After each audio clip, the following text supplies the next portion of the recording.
What's going on, YouTube? I'm Sciz1. Welcome to the kickoff episode today of whatever this is, a series where we interview some of the world's most experienced, hardworking, and influential graffiti artists and ask them about all things graffiti and more. So our first guest on the show is someone I'm sure you're all familiar with. He goes by the name of SMOE. He's a full-time graffiti artist who has established a killer following on YouTube and Instagram under the handle SMOE NOVA. How you doing, SMOE?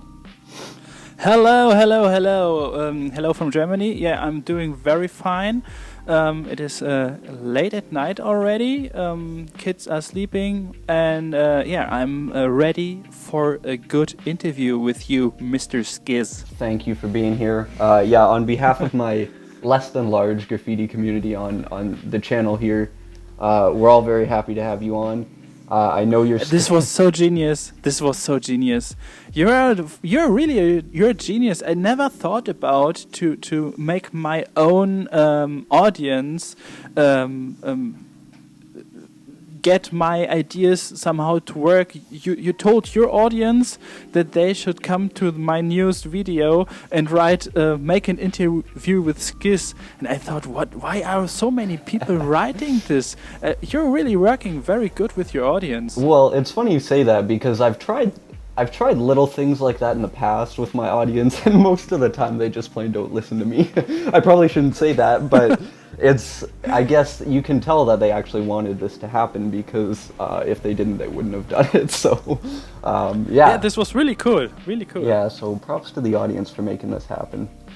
And as I was saying before, I know you have a busy schedule, and the life of any full-time artist is not going to be without its busyness, and also the life of a parent is never not busy. So thanks for making the time. Yeah.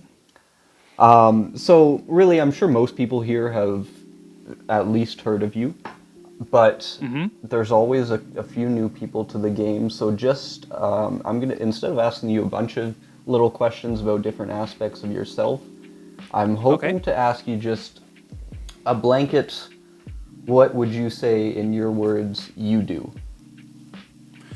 In general, I just do what I love. I fell in love with graffiti when I was 16 years old. I was painting my whole life already. I painted my first comic stripes when I was 3 years old, and the speech bubbles, I just put some fantasy script in there. And I fell in love with graffiti when I was 16.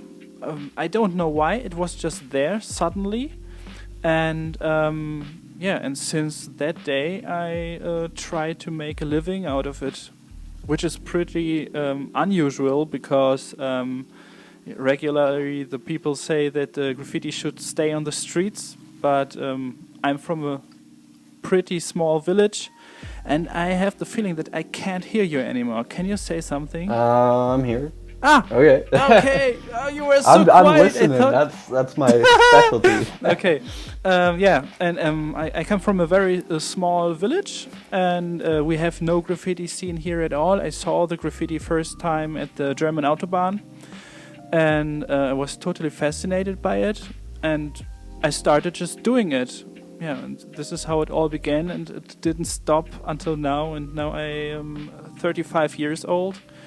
And I do it nearly 20 years with the spray can already. Yeah, I definitely feel you in terms of living in a small town. I'm from a very small town as well. There's no graffiti scene here. And as sort of probably a younger generation writer compared to most, I would say, really the internet for me was quite influential in introducing me to the art and helping me fall in love with it personally. And I guess that sort of leads nicely into the next little grouping of questions I have for you here. It's sort of with regards to the graffiti community and the internet's role in the graffiti community. So I guess I'm hoping you answer one way and not the other towards this first question, and it's do you think there is a graffiti community? Because I know there's some controversy on that sometimes. Is there a graffiti community? I would say no. I would say there are a lot of small groups who have the same interest, but the graffiti community in general does not exist because some are the illegal guys, some are the legal guys, some are the people who like the action, the process, some are the result guys, the fine art guys. There are different groups, and I would not say. I think we all have respect for each other. We all know that we all have some kind of the same roots. We deal with letters and we love letters, but yeah, the intention and the fun is different. Yeah, it's a very broad term, graffiti. When you really start to get into it, it's definitely far from one thing. It is like oil painting. Yeah. If you would say, is the whole oil painting scene, does this exist? They're all painting so different stuff. Graffiti is, in general, for me, the main topic is the spray can and the letters. But there are even people who don't even use the spray can. They use brushes and they use other tools, and it is so wide open. And I don't know why we need this fence or this borders around the graffiti scene. I think it is pretty open, and yeah, it is blurry out there. Absolutely. So, being that you've said there's sort of different groups that sort of have similar ideas, and graffiti can mean a lot of different things to a lot of different people. What is, say, one of your favorite things about the graffiti group or community that you've interacted with specifically? The guys that I'm in contact with are all nice people I like to be with, people I like to talk with, people I have some sorts of more or less intelligent conversations, yeah. And sometimes really stupid, but we need to have the same kind of humor, and I don't really care that much which kind of style they're painting. For me, it does not matter if the other person I'm painting with on a wall is good. He has to be a nice person, and I need to enjoy the day with him, and nobody will ever manage it to destroy my artwork while painting in sort of bad besides me. I know that people have this kind of thoughts, that they just paint with upper class graffiti artists, but I don't care about this. I paint with people who are nice, and if I get to know that somebody is not that nice, I probably won't paint with him a second time. I think your attitude's a very underrated attitude. I think a lot of people are way too worried about their image in graffiti, and then if you take a step back, it sort of it seems silly to take yourself too seriously when it comes to who are you painting next to or things like that. So I personally appreciate your attitude. I know there's other people that would disagree, but that's the way of life. That's how it'll always be. It's okay if other people like to spend a day with an asshole that paints really good. It is their problem. I don't have this problem. Yeah, no, I totally agree. I like to think that me and people with a bad attitude don't get along very well to start, so because of that, I don't have that problem, but yeah. So I think you already got into this a little bit, but is there anything you wish was different about some people's attitudes towards graffiti? No, I don't know.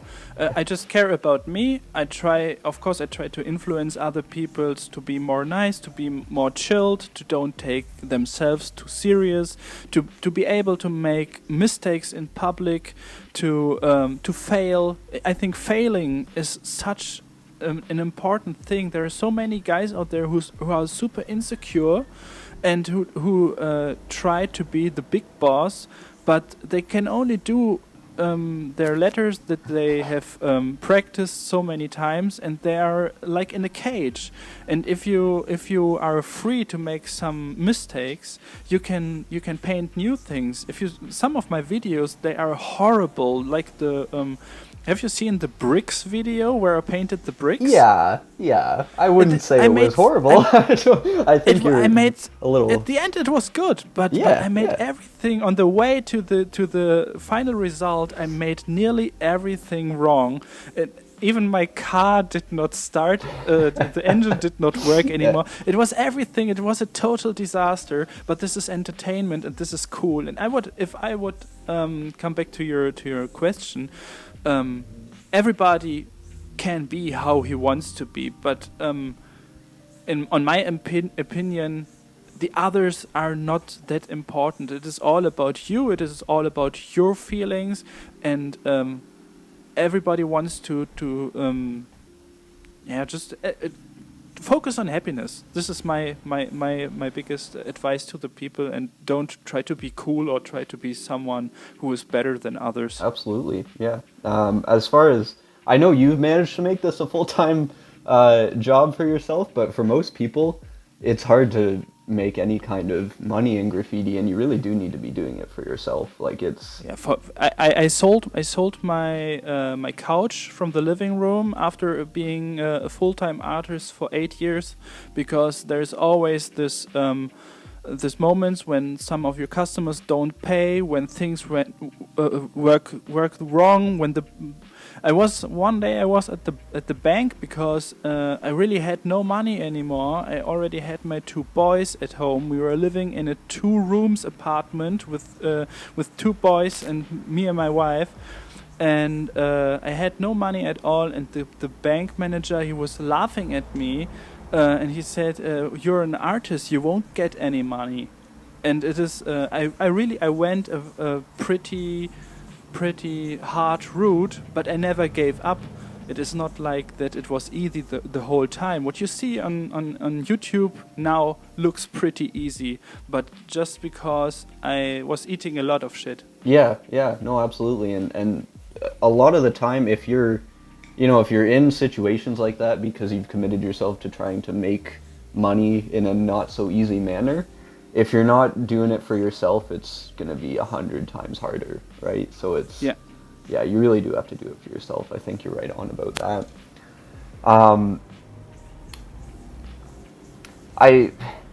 I have a question here that I don't even think I'm going to ask you because your opinion's quite clear on this. It's a question about if you think negativity and beef between writers has its place in the community or not. But if I had to take a guess, I would think you'd say no. I would not say totally no. I would say that the internet haters, for example, are pretty helpful to keep only the strongest on this route. Because there are so many people who start to become a graffiti writer because they're in general interested in hip hop, but they're too lazy to make breakdancing. They have no money for the equipment to become an MC. They're not creative enough to make some rapping stuff, and so what is left over is graffiti, and these are just stupid letters that nobody can read anyways. So this seems to be pretty easy, and they start to become graffiti artists, and this is they are not really a graffiti artist. And sometimes it is really good that especially beginners, they get some negative feedback at the beginning,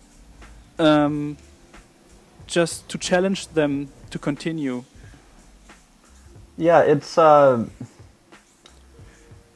so would you say out of the elements of hip hop, graffiti is one of the easier ones or the harder ones to get into and be good at?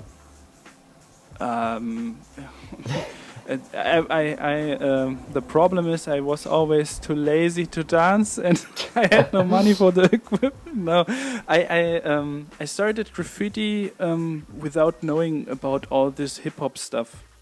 I learned about this about 4 years later when I was already sketching the whole time, because I was just doing it for me. I did not go this. I had no friends who told me about this. I did not see these movies like Style Wars or wild style where you get to know this whole how it is meant to be. I came from another place. I just saw these letters. I fell in love with the letters, and I do the letters. And I listen some hip hop music nowadays, but I'm not such a hip hop guy. Yeah, yeah. No, I'm. And I don't know. I think the hardest element of hip hop is the breakdancing part. I would say this is. That's that's I true. think it is harder than painting graffiti. Yeah, it's hard to compare apples and oranges, I guess. Um, if so, you've done this for a long time at this point. What do you think are the main elements of graffiti that sort of make you stick to it? I like parts in the graffiti that are not that obvious, but I like the typography kind of graffiti. I like. I'm in love with the rules within a semi-wild style. Mm-hmm. I don't like wild style so much if a graffiti has too many elements. Simple style, yeah, of course, you need to paint simple style to learn the letters without having the option to hide something behind some weird arrows or something. Yeah. And yeah, I'm in love with the rules within the letters. Yeah, yeah. I've This always is- found it confusing why the term graffiti has no rules is such a prominent term, because I understand the sort of Graffiti has no general rules. I would say that every artist over the time he gets his own rules, and the only rule in graffiti is have your rules. And if your rules are obvious for others, they can read your rules. Then you have some, and then you understood what style is. yeah, that's a great way to sum it up. I'm just what I think a lot of people, they take that phrase and they sort of think it applies to artistic concepts sometimes, and they think like, because graffiti has no rules, I don't have to consider balance and that sort of thing or perspective in a piece because graffiti specifically has no rules. You know what I mean? Yeah, but I totally if people have no rules, like for example my friend Biatch, I painted several times with him, and he's in some of my YouTube videos, Yeah. and I totally don't get his letters. I don't understand them. But sometimes I wish I were that kind of free like he is, because his outlines, they don't have to be on point on a millimeter. They can be somewhere a little bit wobbly, or they are more free, you know. Yeah. But he has his own rules that don't agree with my rules. I have just different rules. Yeah, yeah, for sure. I think, But even sorry to cut you off. I feel like sometimes, like what you're saying about Biatch, his letters, I would describe them as more flow oriented, whereas Okay. I would describe your letters in a lot of the pieces I've seen, at least, that you do, as more structure and balance oriented. yeah, definitely. Yes, Yeah. so it's almost, I think a lot of people latch on to a few specific sort of elements of design, and they create the rules that you're saying for themselves more based on certain elements than other ones. Would you Yeah. you say that is sort of an okay interpretation of what's going on in our crazy graffiti world? Yeah, the problem is that a lot of people are not tolerant enough to accept that other rules can be right as well. This is the problem, is the tolerance, because they think that they are maybe they were working on their letters for 15 years and they found out something. This is a truth. These are rules, but they are subjective. They are not in general. There are no general rules, and there is no. If something is right for you, it does not have to be right for somebody else. that's it. That's true. Yeah. And sometimes it is super interesting to talk with people, especially if I don't get the idea of the style. Sometimes I see stuff that looks totally, in my world, it looks totally horrible. And I talk to the artist, and suddenly I get the key to the door of his style, Yeah. and suddenly I understand it. And a year later, I do something where I think, without this talk with this guy, I would not change my own letters with this little tiny element, and this is because of the one talk with this guy, and this is so great. Yeah, for sure. Yeah. It's I think a lot of people take very different journeys throughout their sort of graffiti careers, and it leads to, you know, a lot of variance in the way people perceive the art. And I think that's a great thing. I think that's one of the reasons graffiti is such a likable thing for us graffiti artists almost. Yeah. So the next few grouping of questions I have are sort of about changes over time in graffiti, and more specifically the internet's role in changes in graffiti. So in your opinion, has graffiti changed over the time you've been practicing the art? Definitely. It changes daily. Even my own style changes every time when I paint a new graffiti style. It has some tiny changes. Most people don't see it. I get a lot of comments like, you're painting the same style for the last 10 years. Yes, but I am working on tiny elements, and they're super important for me. What I don't like that much is that a lot of young guys, they want to become graffiti artists because of the following, because of the likes and the Instagram fame, and this is I think it is pretty hard to stay in the graffiti lane somehow and to paint for maybe 5 years when you are focusing only on likes and followers. Yeah. This is pretty hard, I would say. Sometimes people come to me and they ask me, is it, or I would say I get this question nearly every day, how can I become a good graffiti artist faster? And this is the most stupid question ever, because the question should be, how do I stay a graffiti artist for my whole life? And the answer is, you have to, you don't have to hurry. You have to grow slower. Slowness is the answer for a lifetime happiness, and not making the worst thing that can happen to you is that you are done after 10 years, because you are really done. This is something I'm afraid that this happens to me one day. Yeah. This would be terrible, because just imagine I paint the perfect style and I sit there in my garden, when I painted 3 days on a piece on my garden wall, and I sit there and I have to admit, yeah, this is perfect. Now the journey is over. What should I do then? Yeah. So don't try to be a graffiti artist faster. This is totally stupid. Yeah, I think it's interesting that you have a perception of like there being such a thing as like a perfect style, because I think that is, to me, the study of styles themselves are sort of enough to keep a lot of people going.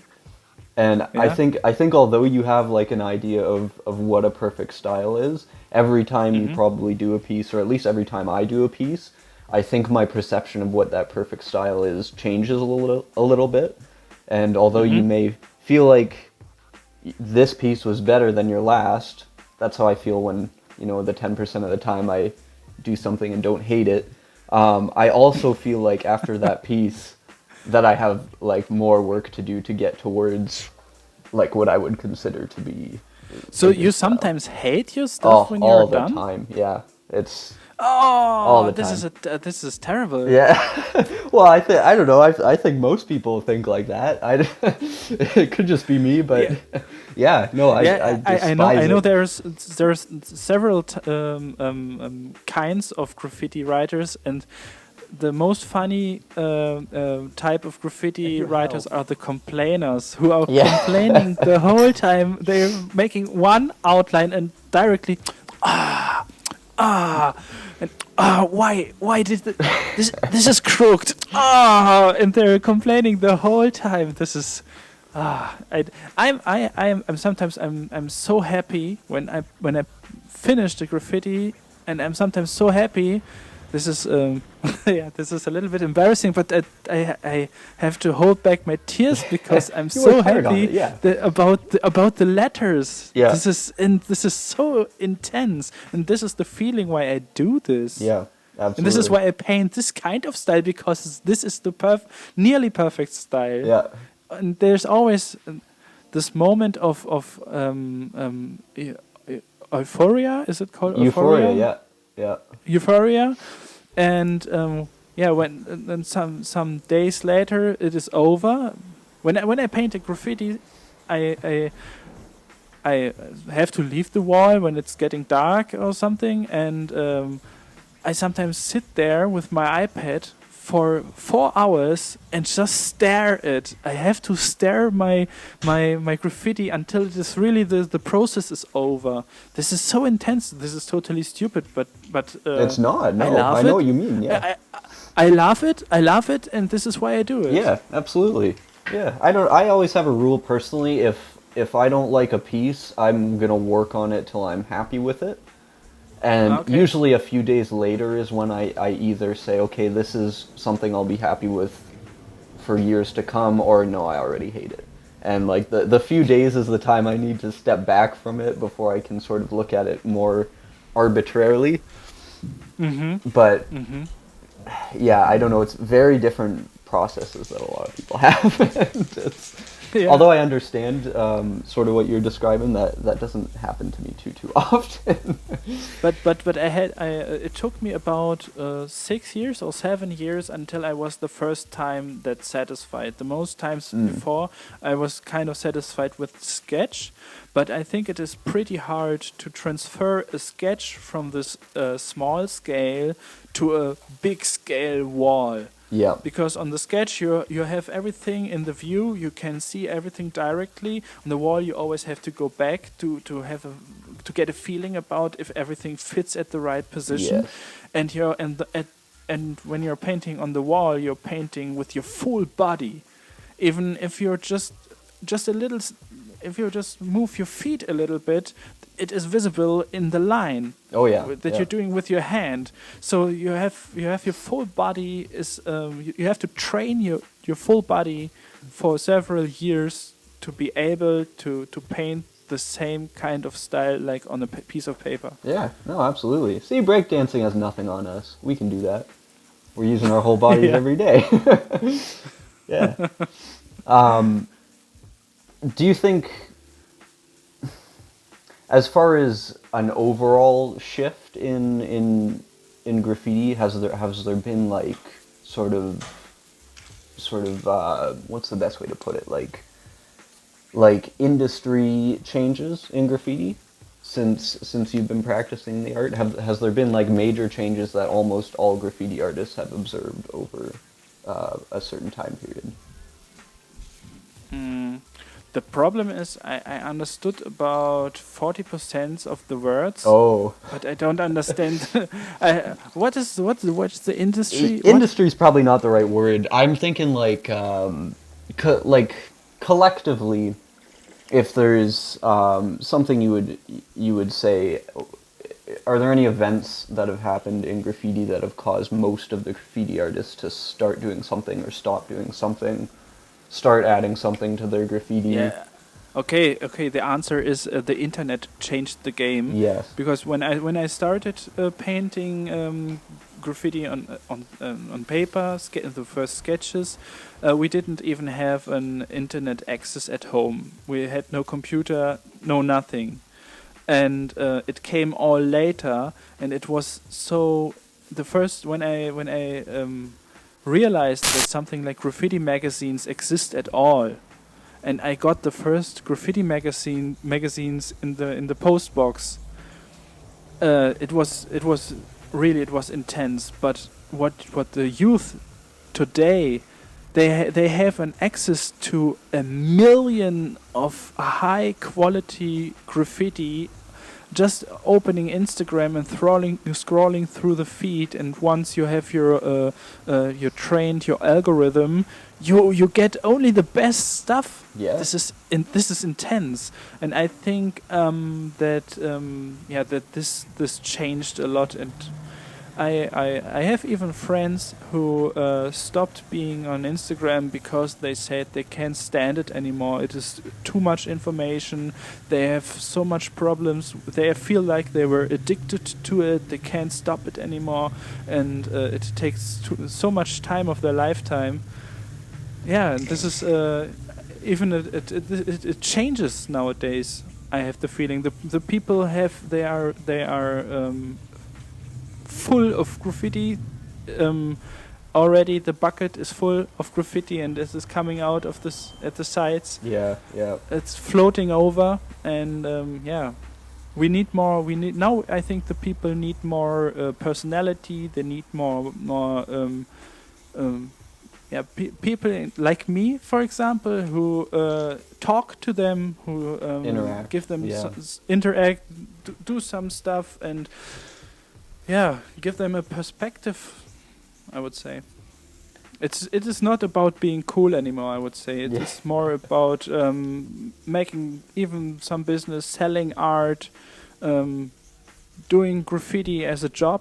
I think this is something that is pretty new, that is now in the minds of the younger generation, and the oldest, they still say no, it all has to stay on the streets. But if you just remember the whole graffiti that came from the US to Germany, it came here on VHS cassettes. Yep.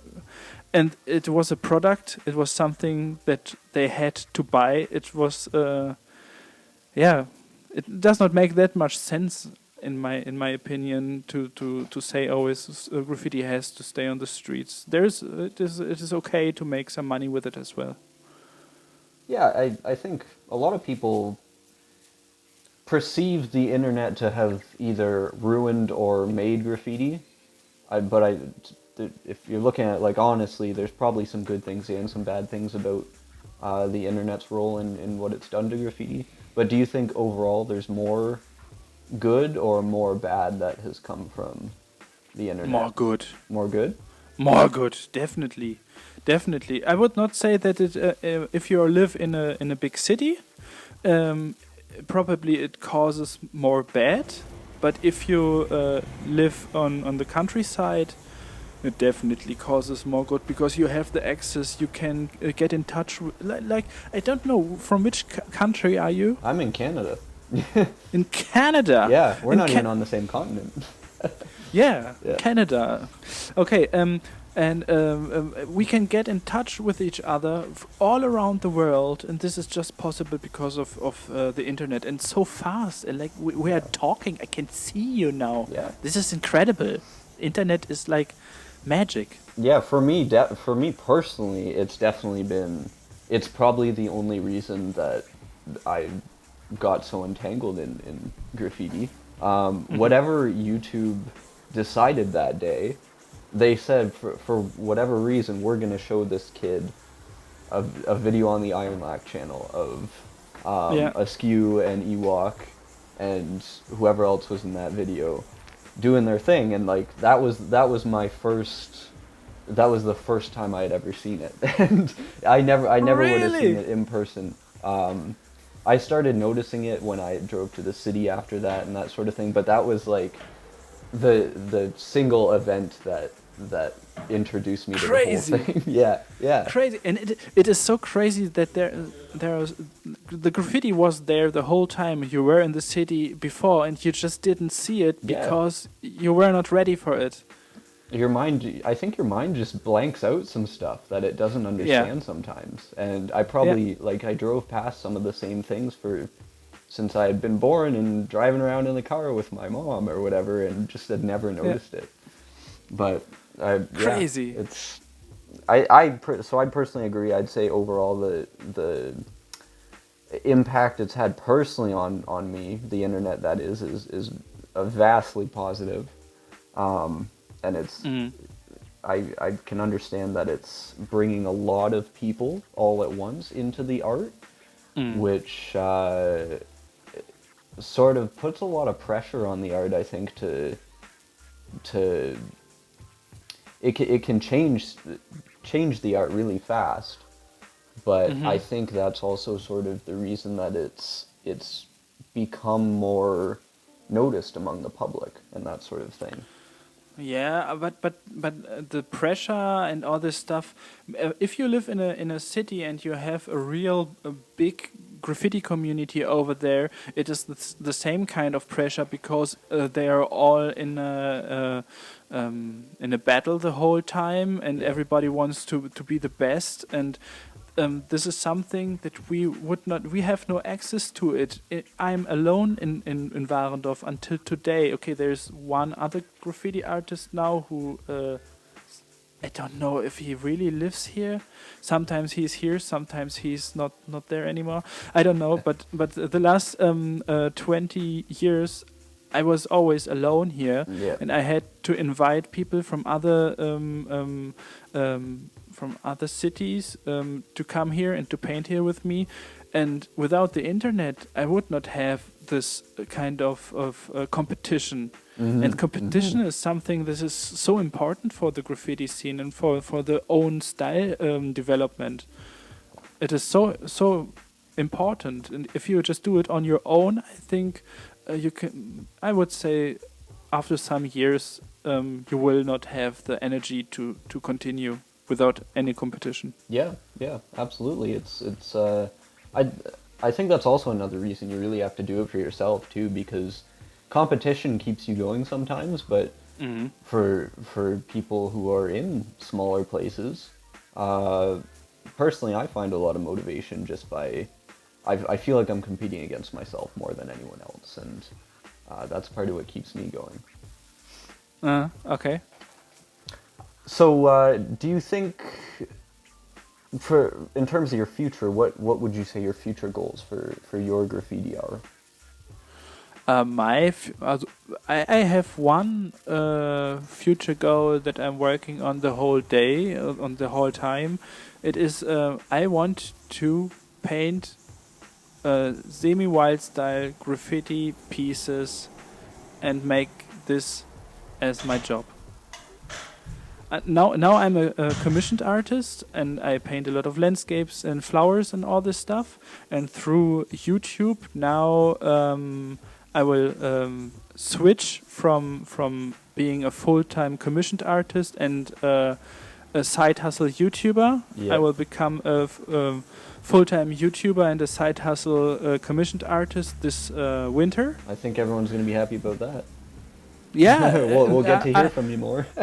yeah. I want to upload weekly, and I want to make a lot of collaborations with other people, and I have good connections to a lot of high quality graffiti artists, and it will be so interesting. And I'm so curious. I want to know so much stuff about the people. Yeah, and I want to. I want to stop painting landscapes. Yeah, yeah, I'm really annoyed about this. I can do this. I can, and I put all my love that I have in the landscapes and in the illusions and in painting electricity boxes. But really, this time it is over. yeah. It is over.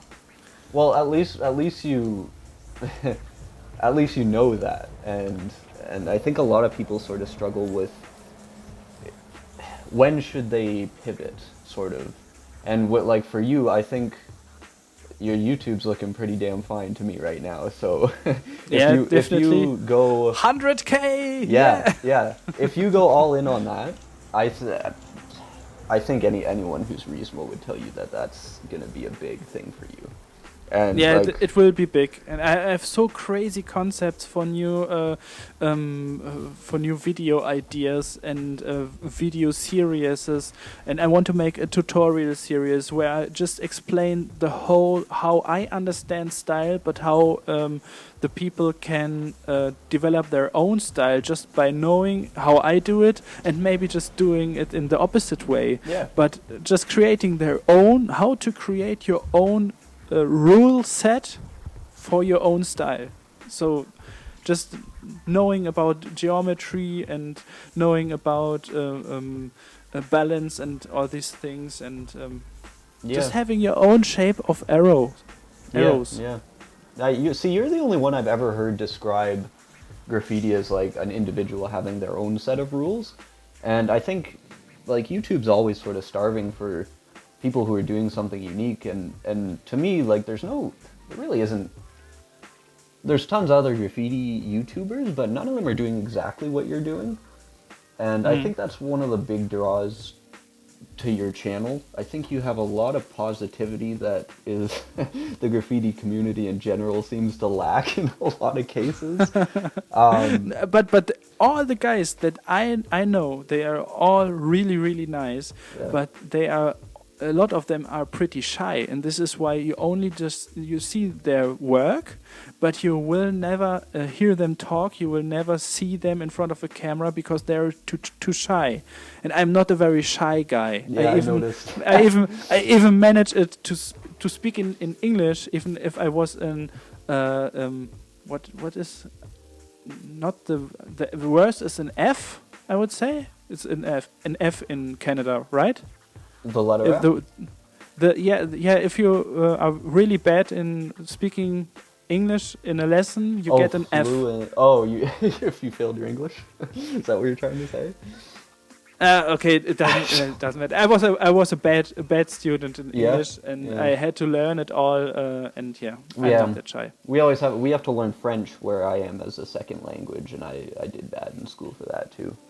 Which is like if I had to try and use my second language, there would be no conversations. But were you an F student? Why does Gary V always say you are an F student? Is it you have an A when you are very good in the class, and a B? Yeah, for us it goes like A, B, C, D, and then if you did not pass, you get an F. Okay. I was a D student in English lessons. Okay, yeah. Now we got it. Yeah, no, I don't know. It depends on how you learn languages. It's like personally, although if it weren't for your accent, I would not know that your second language is English. Like your English is perfect to me, but it's the same thing with like my girlfriend. Her first language is French, and she speaks English well enough that you don't even hear the accent. But so the only clues I ever got as to that her first language was French is she'd say, "What's that word mean?" And it's like, so like you speak perfect English. It's just I would assume you know about 80% of English words, right? So like that would be, other than your accent, that would be the only. This is the best compliment. This is the best compliment. Thanks a lot. Wow, it's honest though. So yeah. I would love to learn different languages, but I just don't have the motivation. It seems way too hard to me. Like, you guys get a good chance to speak different languages, I think, being that you guys have a lot of countries in Europe that are very sort of close together. But for me, there's one Canada, one Canada, wow. So there's one country that isn't Canada that's within like 2,000 kilometers, and it's the U.S. and they speak English, so I'm sort of stuck. But it's enough. The whole world speaks English. Yeah. And this is the reason why I changed to do it in English, because in German language it would not make so much sense. I just thought about how many young guys are grown up now and are still interested in graffiti, and I assume that there are about 50,000 people who are interested in graffiti at all in Germany and who are using YouTube as a platform to consume it. And so I decided that this makes no sense to make it in German, and so I started to do it in English with only 300 words in my vocabulary. And this was pretty interesting. I don't know if you have seen some of the really old videos. It is so horrible. Not the ones really. where you're speaking, but I don't know. I'm gonna check them out now. I'll tell you that. yeah. Please. I can highly suggest you to see the video where I did some screen printing. Okay. I did some screen printing. It was a commissioned job. I had to screen print some bags, some cotton bags, with a logo on it, and yeah, everything went wrong as usual. But it is really funny. It is a really good video. Yes. Yeah, I'll check it out. Entertaining, but with not so many vocabulary. Yeah. Well, you probably know, even if you still knew the 300 words, you probably know the most important 300 ones, because really in conversation there's not too many that we have to use. So, I had my question, I lost it. So, I think one thing a lot of people like about your channel is they like getting the advice from you.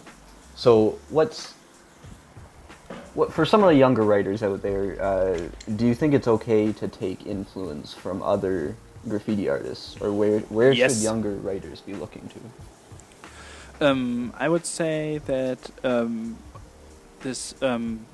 that the word biting, we're talking about biting and people who are biting. Biters are people who take parts or whole letters from other people, from other artists, and just copy them, and who pretend that it was their creation, and this is biting. And I think this is something that you should not do until today. I would not say that we are so free and so it still is not accepted, and I don't know if it will ever be accepted. I know that in Asia it is the biggest compliment to bite other artists. Really? Yeah, really. And if you try to become the same like another artist, it is the biggest honor for the artist himself. Huh. And this is just they have just another way how to think about all these things. Yeah. And this is why I get a lot of people who are copying my work from Indonesia, for example. There are so many people in Indonesia who are so interested in graffiti, and they copy my stuff, and but they are tagging me on it. Yeah. They're tagging me on it, they post it, they're tagging me on it, and they write under it, influenced by SMOE NOVA, and they write some words why they like me so much. And I think this is totally okay. And I have a theory, and the theory is that we all learn, I think in Canada it's the same, we all learn the same letters in school. Yep. In school books. Whole Canada gets school books with how to write a C and a B and an A, and we learn it. And all the kids, when they're 6 years old, they all have some sorts of the same kind of writing. But once they get criminal, 10 years later, everyone has his own kind of script. And there are experts who can identify from every individual the kind of script, even if they all learned the same. Yeah. So why should this be different in graffiti? Yes, it is okay if somebody copies the letters from others, but over the years it will change, because it changes on its own. It is like it is nature. The change is a natural rule. Everything changes the whole time. The universe changes. Yeah, I think this sort of comes back to not taking yourself too seriously too. A lot of people who get quite easily offended at people sort of using, in realistically just a type of a font that they also happen to use. Mm-hmm. it's not even really their style. Sometimes it's just like, you know, like similar stuff. I think a lot of people who are concerned about that are probably taking themselves a little too seriously. I'm not afraid at all, because it took me real intense 19 or 20 years now to get where I am. Yeah. And it is not possible to copy that. Not in a 5 years. It is not possible. You have to understand the letters. You have to understand it. What you see are the outlines, but my outlines don't make the letters. The letters make the outlines. What I paint is what is within the outlines, and the outlines make it just visible. And this is so deep, the people won't understand it, and this is why the copies of my letters are always looking so crooked, because it is really hard to understand this. You can hear this now, but it is really important to understand that the letters are inside of the outlines. Yeah, no, it sounds totally obvious and stupid, but it is really hard to understand this. Yeah, and I think part of what I think of when I hear you say that is people can't copy it because they haven't done the process that you've done over the years of your life, and not just the process of actually putting down your first lines, filling it in, and like that's the artistic process, but I mean the process of like, what did you think about for the last week that happened, like the elements of what you thought about all week, somehow like sort of they make their way into the letters in a lot of cases, and in my opinion at least, and people's different experiences are why their letters are going to look different, and what leads them to a specific sort of style, and you can't copy someone's experiences. No, it's not possible. And but to be honest, I have my influences as well. So you can see influences of Cantu or Scene or Dare in my letters as well. So the E, I have the E in my name because I was so in love with the letters from Dare. And I wanted to have an E at the end as well. So, yeah. So it was just SMO at first? So what you're saying? No, my first name that I was painting was Anubis. Oh, yes. The god of the dead of the Egyptians. He has a head from a dog. Yeah. I watched your video with the sketchbook where you had some of your Anubis sketches in it. Yeah. This was my first name, and after a year I noticed that I only liked the S at the end, but I wanted to have it at the beginning. And I come from a small village nearby Warendorf. Now I managed it to come in the big city. Now I am in Warendorf. Okay. It has 64,000. That's the big city for you guys. This is the big city, and I come from the small city. The small city is it's a village. Yeah. It's 1,400 people who are living there. Everybody knows each other. And I had to drive 7 kilometers with my bicycle to school. It was really small over there. Yeah, see, that's funny because when I say a small town, I mean like the town I grew up in has 20,000 people. So it's not. It's small enough that there's still no graffiti scene here, but it's a different scale of small compared to what you're talking about. So yeah, and the small village is called Mössingen, and Mössingen has an M, so I wanted to have an S at the beginning, an M in the middle somehow, and an E at the end. And I was searching for different combinations, and somehow I decided to put the O inside there. And nowadays my kids have all these letters with their names. My daughter Elisa has the E. My son Oscar has the O. My son Matteo has the M. Yeah, and the S is maybe for the dog or something. Yeah. See, I feel like you put a lot more thought into your name than a lot of writers do. Like, yeah, but at the end it were just letters that I like. Yeah, no, that's the way to do it. You know, like my first name that I wrote was Spaz, Spaz, Yeah. and I liked the S, I liked the Z. P and the A aren't that bad actually, but I liked the C in Sciz better, so I changed it to that. And now I decided the letter E is just so much more dynamic than the letter I, so I write SCEZ a lot of the time now too. But Yeah, I is hard. Is hard. yeah, the hardest thing is sticking with one name for me. I more stick with one name out of fear of changing a brand now than anything.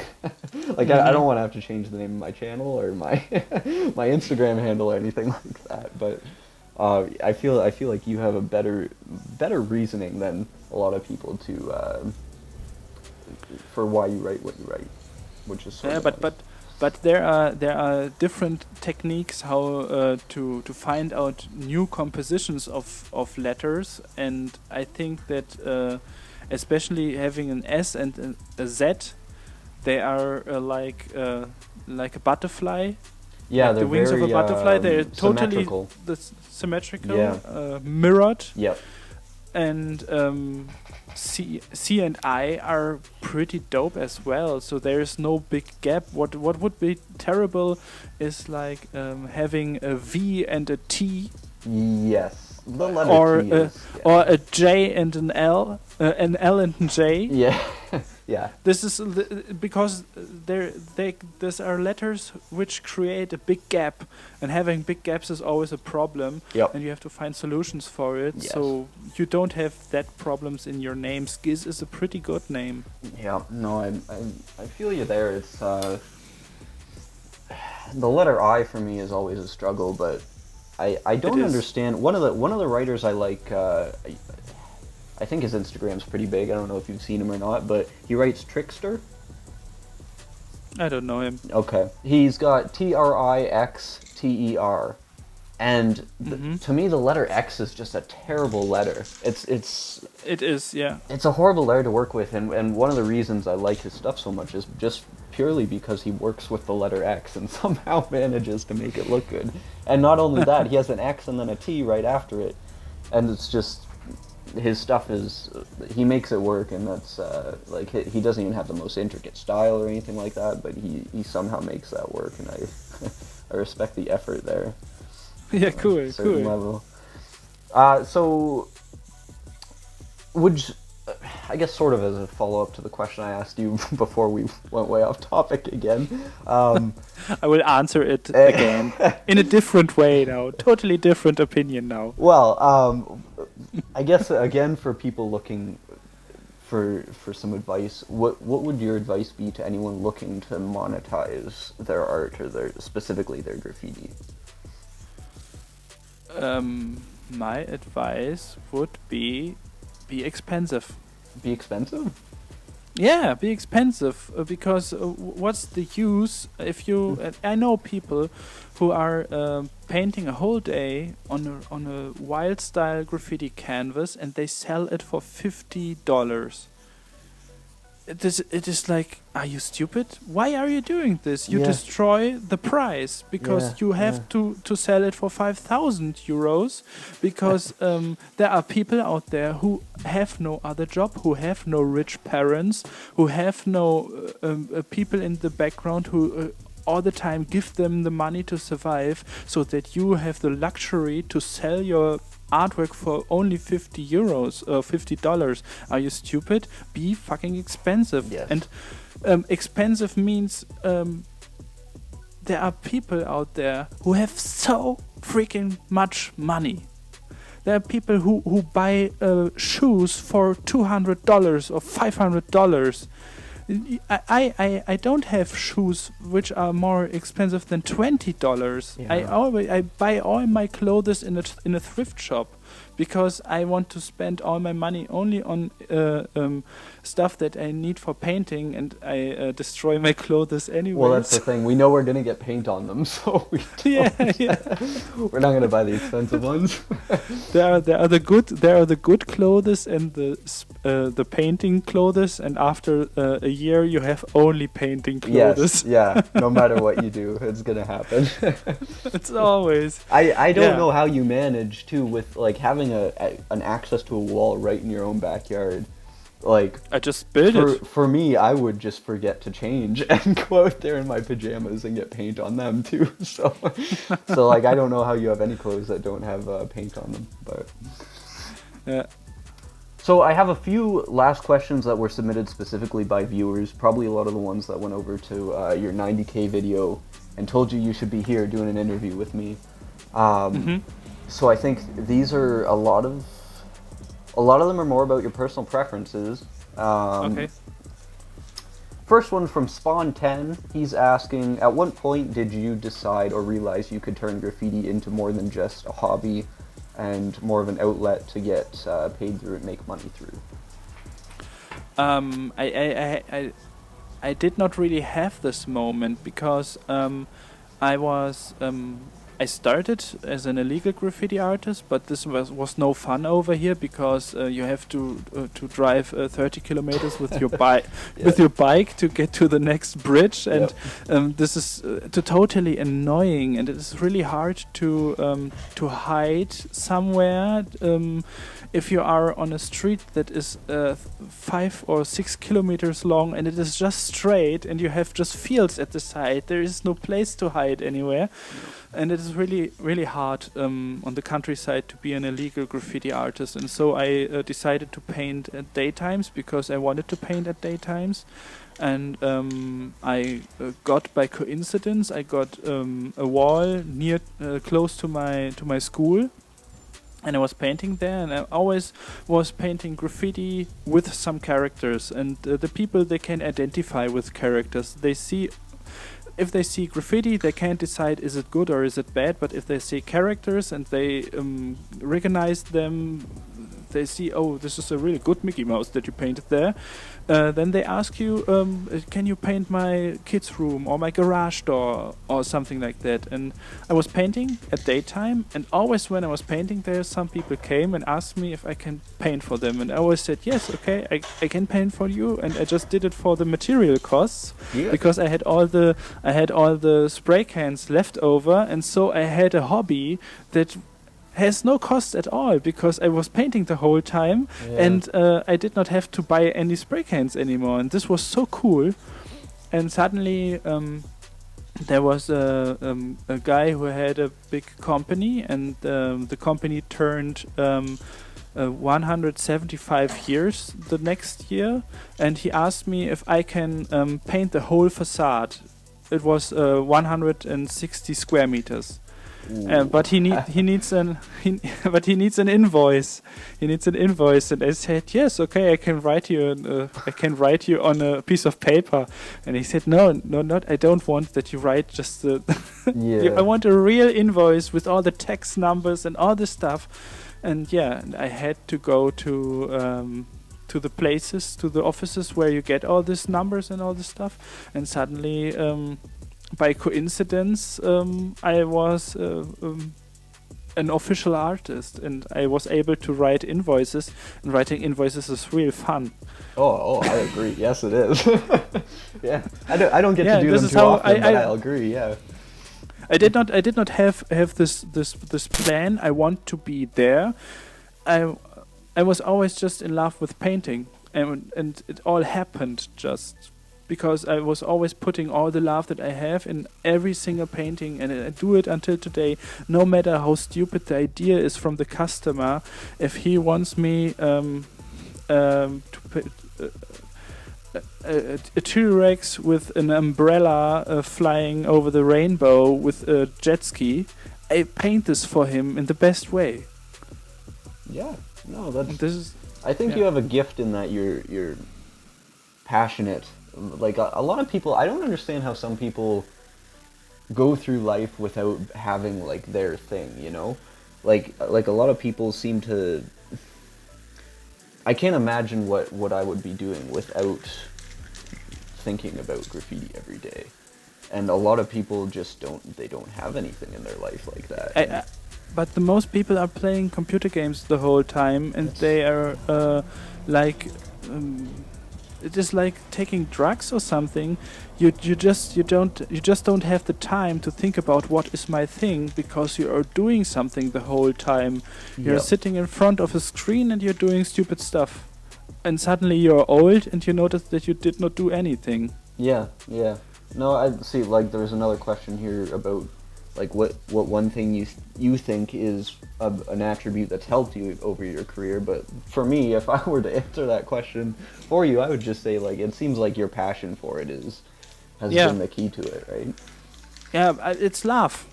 Yeah. I like the word love a lot. This is why I put a heart over my graffitis nowadays, a broken halo, because the most graffiti artists, they put a halo over it, and if you bend a halo in the middle, it becomes a heart.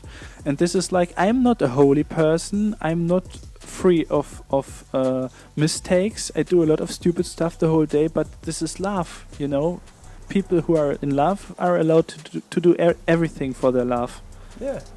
And I will say, beside the point, the broken halo allows you to sort of point downward towards the piece, so it's a directional aspect of it as well. But I know that's not the main point. That's just me being overly technical. So we have a question from Marco here, asking you what your favorite caps are to use.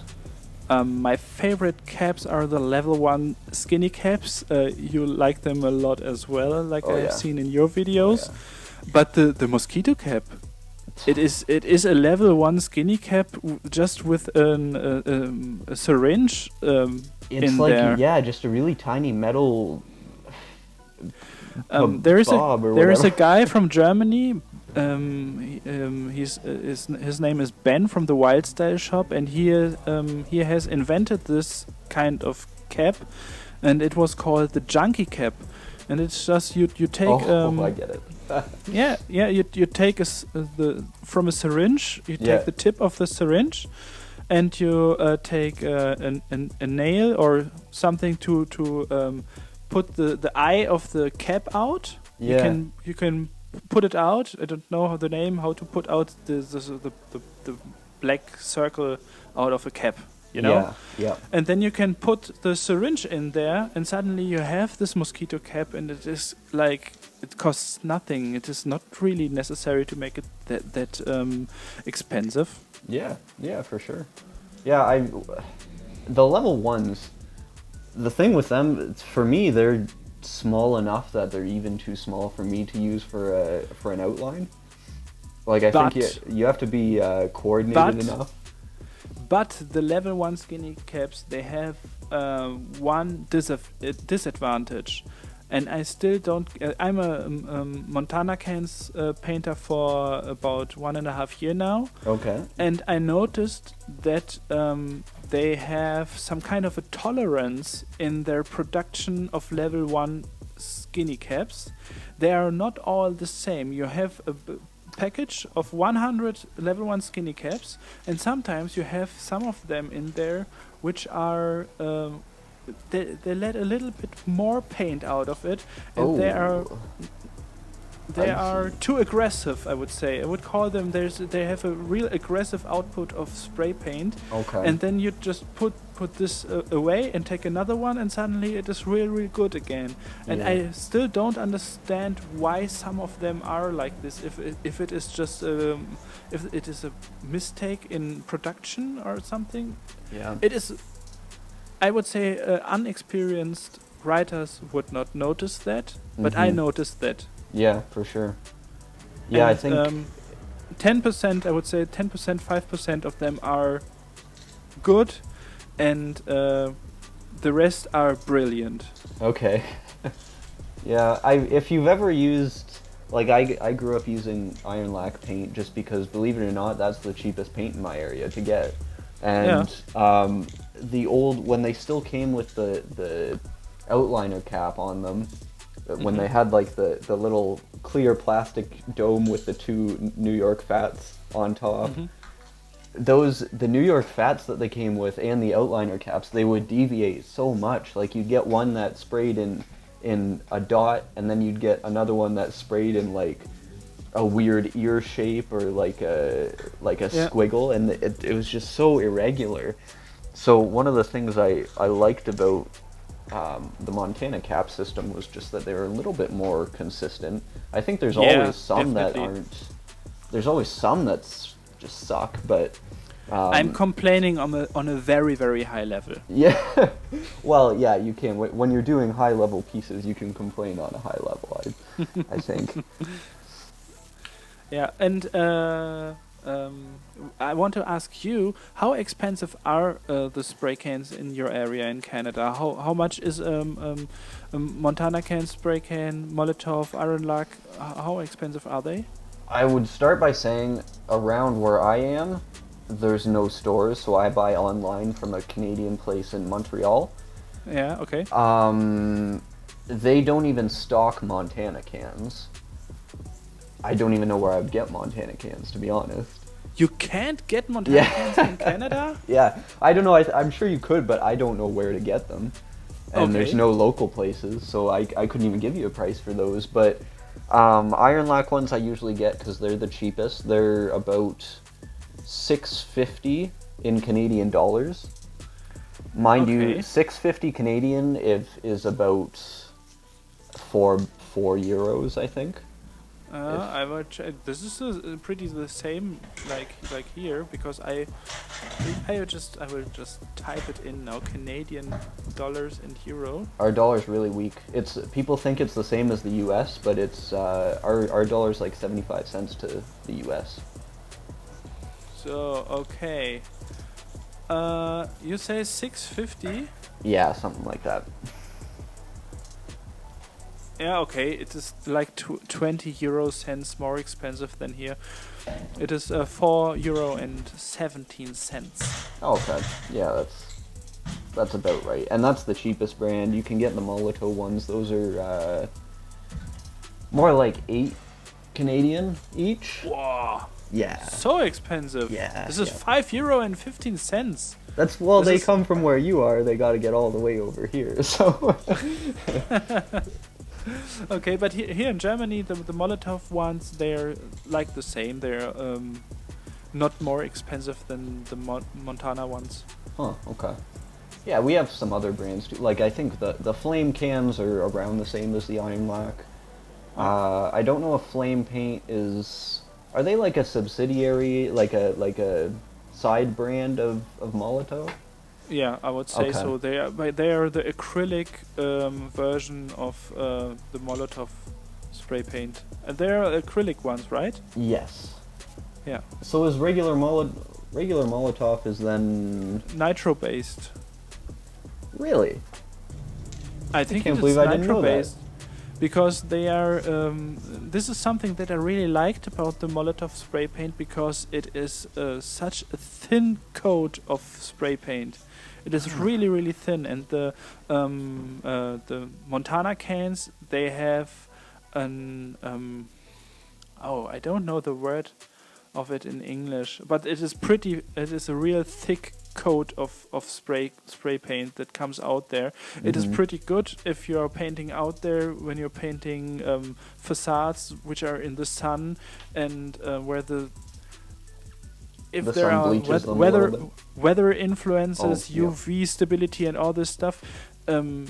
Of course, the painting, they get older, they are aging, and if the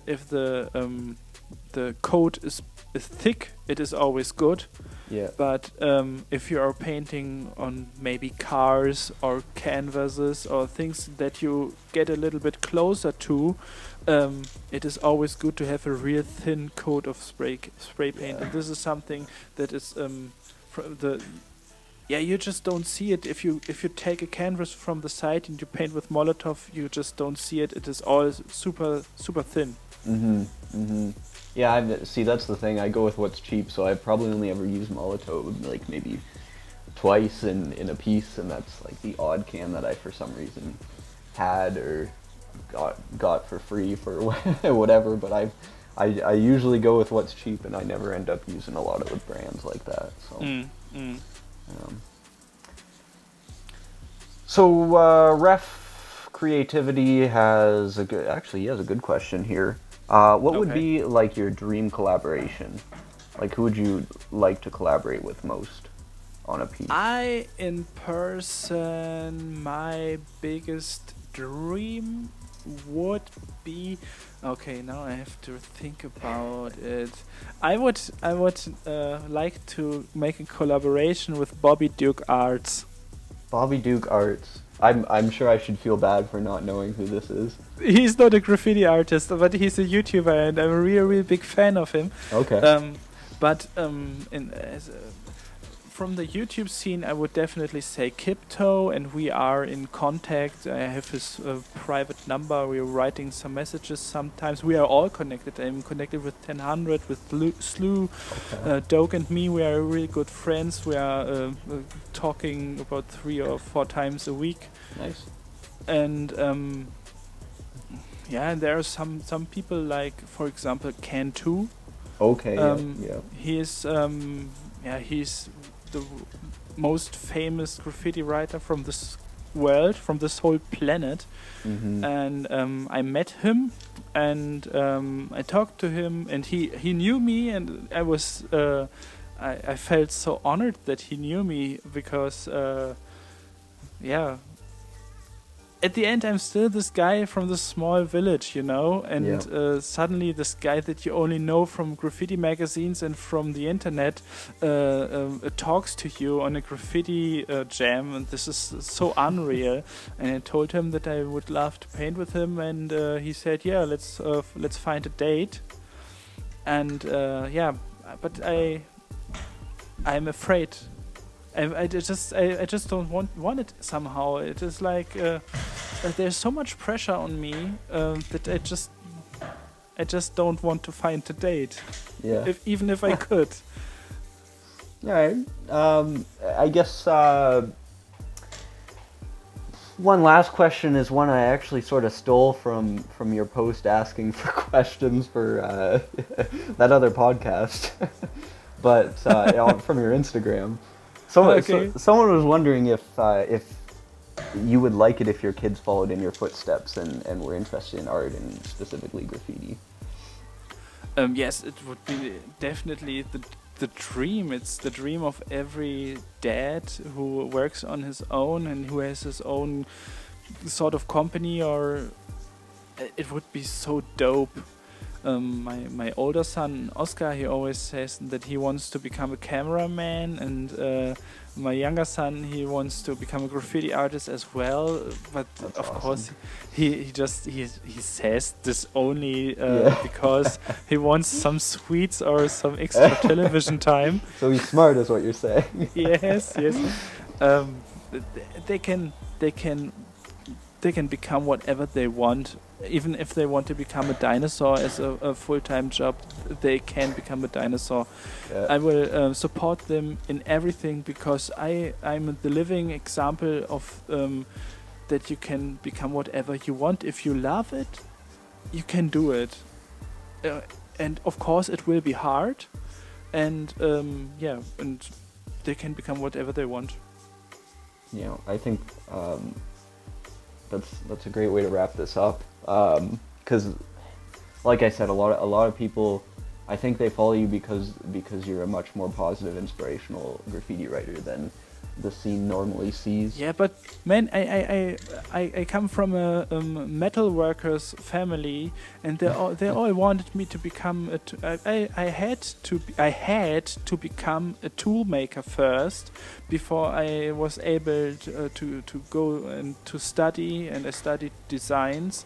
Okay. And I always had to fight with the expectations of my parents and all this stuff, and I know how this feels, that you I felt like it is all wrong that I do. Sometimes I was sitting there and just thinking, why can't I be normal? Why can't I just have a regular job? Why can't I just be a tool maker or a postman or something of this boring stuff? Why am I so in love with painting? This makes no sense, and it made so much trouble in my life. But at the end now it starts to pay off. Yeah, you can only do something for so long before it does start to pay off, I think. Yeah. Yeah. But I just have one last question for you. If I ever come to Germany, are you going to show me some chill spots where I can paint? I can show you even a chill house where to sleep. Oh, really? Well, Yeah, I of course, really man. appreciate that. No That's problem. incredible. No problem. And I have a garden wall, and I have a nice bridge here in my hometown with the official permission of the how is the guy? Not the Burger King. He is the The mayor? the mayor. Yeah, we call him the mayor. The mayor. Our J is Okay. silent, but yeah, Yeah, or Y. with the yeah. official permission of the mayor, and I have some several other walls here in the super beautiful park, and yeah, definitely. That would be awesome. Because of your bridge that you have that I saw in a couple of your videos. I've actually sent a message to the town I live in asking if I could paint. We have like a similar bridge. It's an overpass, and it just has some garbage under it, and it's, you know, there's nothing going on there except a few profanity words written on it. So Yeah. I'm hoping they sort of turn that into a legal spot. But it was the video that one of the videos where you're painting there that inspired me to send them a message. So hopefully they'll get back to me as well.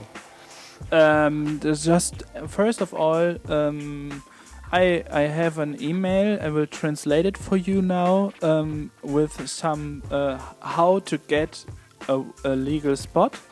And I send it, I would say, weekly. I send it to different graffiti writers who ask me, how did you get this legal spot? I have a bridge. I have something in that I want to have as a legal wall.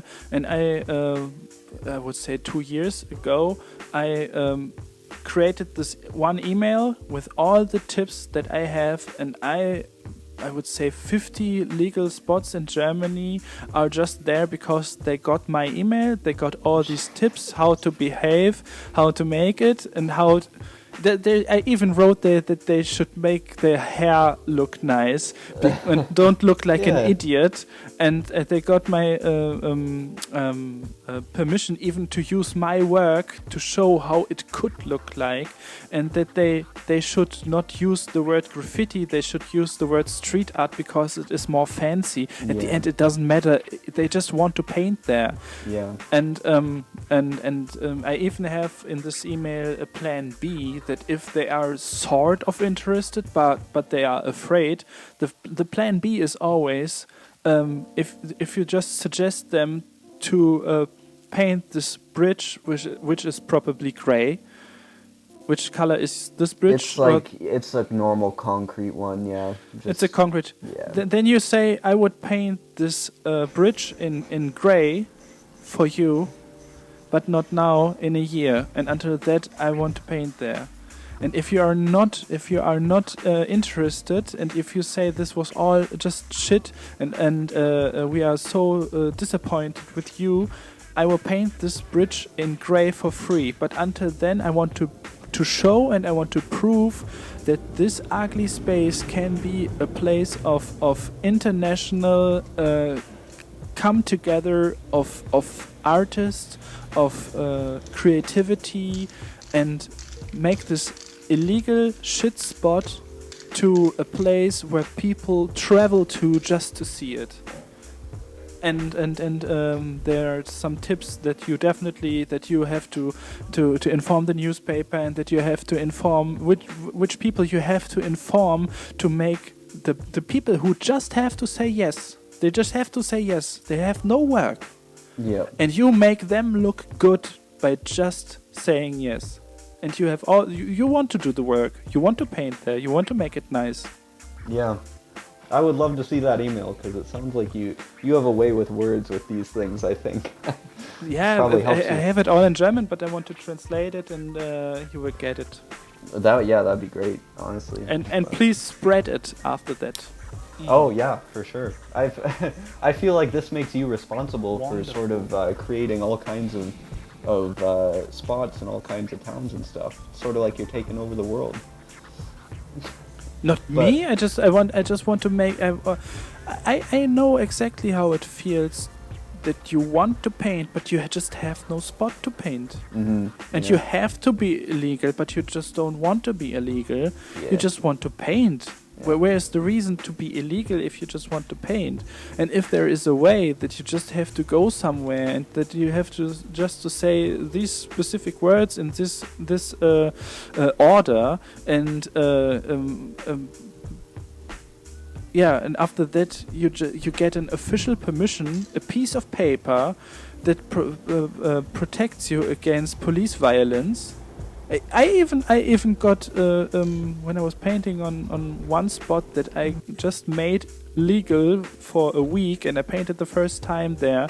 There was some policemen, 6 policemen in a police car, and they were running out there. They're throwing me to the ground, putting the knee in the back and my arm on the back, and I was laying there and just screaming, "I have a permission! I have a permission!" And I had it in my back pocket of my trousers. Yeah. And they took it out, made some calls to get to know if it is the truth or if it is just a useless piece of paper. And then they just drove away. And I was totally shocked. And a half of an hour later, they came back. And they came out of the police car again, but they had a full menu of Burger King. And they gave it to me, and the one of the policemen, he said, "Excuse me, it was just a mistake." And I said, "Oh, this is nice.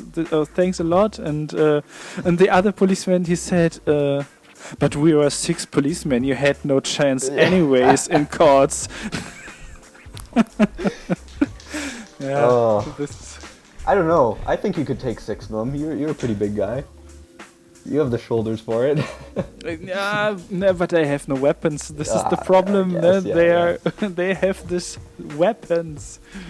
Do police over there have guns? And finally, Yes. Okay. We are, white all the policemen, they have on the blocks. guns, and I think they and all on the have outlines. pepper spray. They have this for the hands Oh to yeah. make Now handcuffs. everything someone. gets really Handcuffs. Yep. three-dimensional. Yes, and a walkie-talkie. Okay. Yeah. But they don't in, have this. They don't have this cool star like you have. Do they all have a star Oh. on their breast? I think that's more of an American thing. Yeah, we don't have we have like a badge. It's not really a star though. Oh, okay. But yeah. No, a couple of the places I've been to, like when I went to Australia, they have police, but they don't have guns. Or at They least have the ones I saw. didgeridoos. They have their little. I don't know what they have, but you can tell they don't because they go around in groups of like 6 of them also because they know, if someone's. They need to at least have numbers if they don't have weapons. And yeah, it's strange being there. Yeah, so I guess officially I will wrap this up and just say thank you so much on behalf of the community for being here and doing this, taking an evening out of your day to come and enlighten us and give us a positive perspective on this whole graffiti madness that we're all engaged in. So thank you for that. I appreciate it. I have to thank you for choosing me and for having the illusion that I am as important enough. You are to the talk with you. community, so that's the community chose you, and I mean, initially I did choose you. I will take credit for that, but the community concurred, and we made it happen. So yeah, thanks a lot. I appreciate it. Yeah, cool. So do you?